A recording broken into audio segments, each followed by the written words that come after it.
Also, one of the things that brings up as I'm talking that is very clear in the report, according to the COs and the inmates, is the idea of false reporting and non-reporting. It is endemic to the processes in there. And in this case, when LaVonda Kimball did pass, the staff at the City Justice Center made the claim that she had been administered albuterol, which is a drug that's used to treat asthma. They told whoever they were addressing that they had given her 3 separate doses, 3 doses of albuterol in an attempt to help her. The coroner for St. Louis performed a toxicology test specifically looking for albuterol in Miss Kimball's system. He specifically said, we are going to look for that drug in her system, and found none. None. Now, if you've given somebody 3 doses of a drug, and within 24, 48 hours, or whatever the case may be, there is a toxicology test run specifically looking for it, and they find none, given the larger patterns that we've seen emerge from the information we got in this report, it is very likely that in that case you could well be lying about what you did or didn't do as you had custody of this inmate. Mm-hmm. And do you know if the Public Safety Department, whether under former Director Sam Simon or current Director Charles Bryson, have they done any investigations into what's going on at the Justice Center that you know of? The only investigation relative to conditions in the Justice Center or the Medium Security Institute that we know of were what I read about in the paper after the death of an inmate, and I can't remember his name. He died at the City Justice Center. He was actually apparently killed by another inmate shortly after his arrival at the Justice Center. I can't remember his name right now. If it comes to me, I'll say it. But in response to that, I think now Public Safety Director Charles Bryson said that he was going to go over and look into the situation. I don't know what, if anything, came of that, but given the fact that a serious situation like the death of an inmate at the hands of another inmate warranted his responding to that facility, an investigation, a meaningful investigation into the incident or the conditions that led up to it or the surrounding conditions that would contribute to something like that taking place, I think would have led any public safety director, Sam Simon or Charles Bryson, to know that these issues are present inside the Justice Center and the Medium Security Institute. And I've seen no evidence whatsoever of action being taken to correct the kinds of human rights violations and policy violations that are there that has resulted from some internal investigation. And the reality is an internal audit really would make no sense. Clearly, I think everybody understands that the goal of something like that would be to mitigate and minimize the responsibility of the Justice Center and the Medium Security Institute, if not fully cover it up. That would be personally what I would expect, given the track record of abuses that we've seen, not just in the Justice Center and the Medium Security Institute here in St. Louis, but in many of our larger agencies. You just had a federal judge, for example.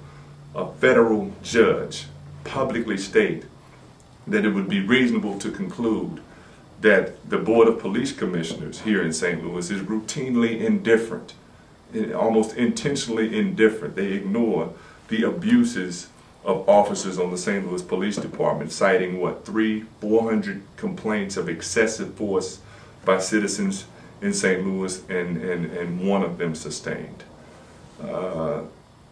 Now, with the exposure of other kinds of corruption in the process, with the towing scandal, people's property being taken from them, money being taken from them, you got officers that have been indicted on planting drugs on people and taking their money and giving them false charges and prison time. In that environment, do I have faith that an internal audit by any city entity would result in some kind of meaningful, first of all, acknowledgement of the realities described in this report and then action taken behind it? None. I have no confidence in that whatsoever. Mm-hmm. And as a former police officer, obviously hearing this information had to be very heart-wrenching and saddening for you. Tell me a little bit about the emotions that you went through while you were gathering this information. You're right. You know, that's a great question. Not just relative to this report, but I find that much of the work that I do can be emotionally draining. In a larger sense, you know, you struggle to maintain some faith in our humanity and in the idea that consistently we're going to be more about what's good and right for people than we will be about abusing and denigrating them. But you know, you start to wonder when you see as much as we see at the ACLU. I guess we're the place where people come when their rights and bodies have been abused. So, you know, I struggle. I think there was anger, there was sadness, but ultimately there is conviction that I have a responsibility, we have a responsibility collectively, particularly, let me make this point, and I want to make it very clear, particularly if you work in the criminal justice process, where I think you have the best opportunity to make and create the kinds of changes we want to see. Particularly if you work in that system and you have come from one of the communities where most of our incarcerated populations come from, if you've come out of the African American community, poor, you know, Latino communities, poor white communities, and you come from that to service in the criminal justice process, you are now in a position to say, look man, look officer, look fellow corrections officer, fellow police officer, whoever you may be. When you come into the community to provide service, the community that I've come from, respect the dignity of the people in that community, value the lives of the people in that community, period. We insist, we demand it. And in no way does that mean now we've become pro-criminal, we become soft on crime. None of that. That's a false argument that is asserted by conservatives who, you know, want to appear tough on crime. Many of them can't do 10 push-ups, couldn't really be tough on anything. They can be tough in front of a microphone, in front of their constituencies, naming the targeted community that they're going to target for enforcement. But as an African American police officer, I can insist that, look man, don't put these charges on this guy. Don't coerce the confession out of him resulting in prison time for him. I insist on it. We can do our jobs, hold people accountable and responsible in our communities that do violate laws, and we've always adhered to that standard.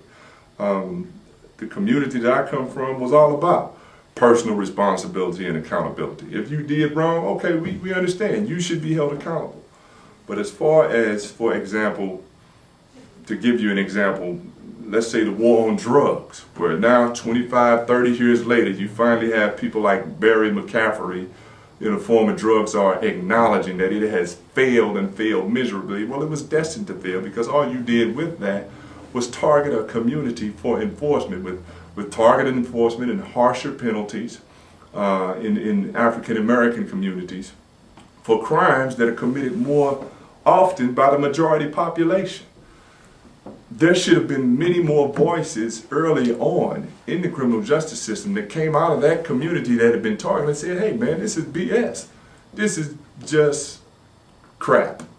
And we won't stand for it, and you can't stand for it if you mean to maintain integrity in the process. You've made us all lesser when it comes to a criminal justice system that is about equal treatment under the law. We've never had that. I think we're positioned now to move closer to it, and I would like to see collectively the communities that make up these United States and that make up the St. Louis region find a voice together that says, look, we don't want targeted enforcement anymore. We don't want inequities legislated into our law anymore. We want what we say we are to be the reality. Mm-hmm.